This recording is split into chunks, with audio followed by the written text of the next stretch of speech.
ایک عرصہ تک تو دونوں طرف سے روسار نے جنگ کی نوبت آنے سے بچائے رکھا، مگر آہستہ آہستہ تعلقات کشیدہ ہوتے گئے، بالآخر لڑائی تک نوبت پہنچی۔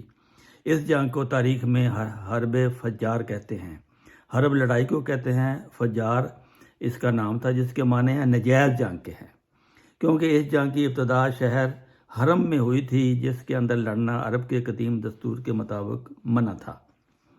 غرض یہ جنگ ہوئی ایسے زور شور سے ہوئی کہ زمانہ جاہلیت کی جنگوں میں خاص شہرت رکھتی ہے۔ بنو کنانہ بشمولیت قبیلہ قریش ایک طرف تھے اور قیس اعلان بشمولیت قبیلہ حوازن دوسری طرف۔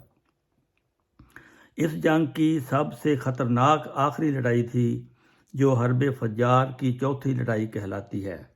اس میں جوش کا یہ عالم تھا کہ بعض سرداروں نے اپنے آپ کو رسوں سے بندھوا دیا تھا کہ اگر بھاگنا چاہیں تو نہ بھاگ سکیں۔ دن کے شروع حصہ میں قیس اعلان کا پلہ بھاری رہا، لیکن آخر بنو کنانہ نے دبا لیا اور قیس اعلان کو شکست ہو گئی۔ بعد میں ہر دو فریق نے صلح ہو گئی۔ اس لڑائی میں حضور صلی اللہ علیہ وسلم بھی شریک تھے، مگر بعض روایات سے معلوم ہوتا ہے کہ آپ نے خود قتال نہیں کیا، بلکہ آپ کی شرکت صرف اس حد تک محدود تھی کہ آپ فوج میں شامل تھے، اپنے چچاؤں کو تیر پکڑاتے جاتے تھے۔ اس وقت آپ کی عمر 20 سال کے قریب تھی۔ اس لڑائی میں ہر قبیلہ کا افسر الگ الگ تھا، چنانچہ بنو ہاشم زبیر بن عبد المطلب کے ماتحت تھے، مگر بنو کنانہ کی ساری فوج کا افسر حرب بن امیہ تھا، جو ابو سفیان کا والد اور امیر معاویہ کا دادا تھا۔ حلف الفضول۔ قدیم زمانے میں عرب کے بعض شریف دل اشخاص کو یہ خیال پیدا ہوا تھا کہ باہم مل کر عہد کیا جاوے کہ ہم ہمیشہ حق دار کو اس کا حق حاصل کرنے میں مدد دیں گے اور ظالم کو ظلم سے روکیں گے۔ عربی میں چونکہ حق کو فضل بھی کہتے ہیں، جس کی جمع فضول ہے، اس لیے اس معاہدہ کا نام حلف الفضول رکھا گیا۔ بعض روایتوں کی روح سے چونکہ اس تجویز کے محرک ایسے شخص تھے جن کے نام میں فضل آتا، اس لیے یہ عہد حلف الفضول کے نام سے مشہور ہو گیا۔ بہرحال حرب فجار کے بعد غالباً اسی جنگ سے متاثر ہو کر حضرت صلی اللہ علیہ وسلم کے چچا زبیر بن عبد المطلب کے دل میں یہ تحریک پیدا ہوئی کہ اس حلف کو پھر تازہ کیا جاوے۔ چنانچہ اس کی تحریک پر بعض قبائل قریش کے نمائندگان عبداللہ بن جدعان کے مکان پر جمع ہوئے۔ یہاں عبداللہ بن جدعان کی طرف سے ایک دعوت کا انتظام تھا، اور پھر سب نے اتفاق کر کے باہم قسم کھائی کہ ہم ہمیشہ ظلم کو روکیں گے اور مظلوم کی مدد کریں گے۔ اس عہد میں حصہ لینے والوں میں بنو ہاشم، بنو مطلب، بنو اسد، بنو زہرہ، بنو تمیم تھے۔ تو حضرت صلی اللہ علیہ وسلم بھی اس موقع پر موجود تھے اور شریک معاہدہ تھے۔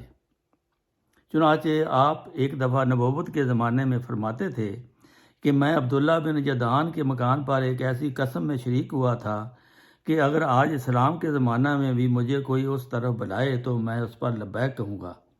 اور شاید اسی خیال کا اثر تھا کہ جب ایک دفعہ امیر معاویہ کے زمانہ میں ان کے بھتیجے ولید بن عتبہ بن ابو سفیان نے، جو اس وقت مدینہ کے امیر تھے، حضرت حسین بن علی بن ابی طالب کا کوئی حق دبا لیا، تو حضرت حسین نے کہا، خدا کی قسم اگر ولید نے میرا حق نہ دیا تو میں تلوار نکال کر مسجد نبوی میں کھڑا ہو جاؤں گا اور حلف الفضول کی طرف لوگوں کو بلاؤں گا۔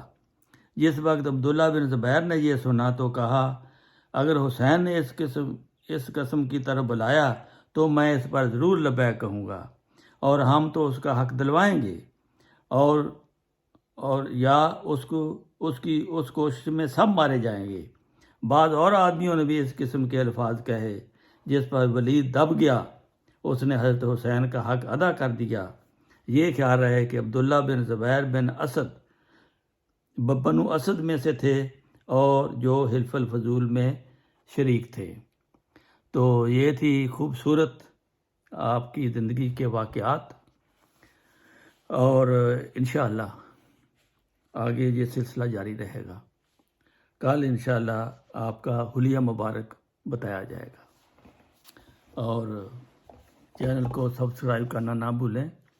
اور یہ واقعات جو ہے یہ پڑھنے سے آپ کا ایمان تازہ ہوگا، اس کو بھی ضرور ہر جو ہے پروگرام اس کو آپ سنیں گے تو آپ کو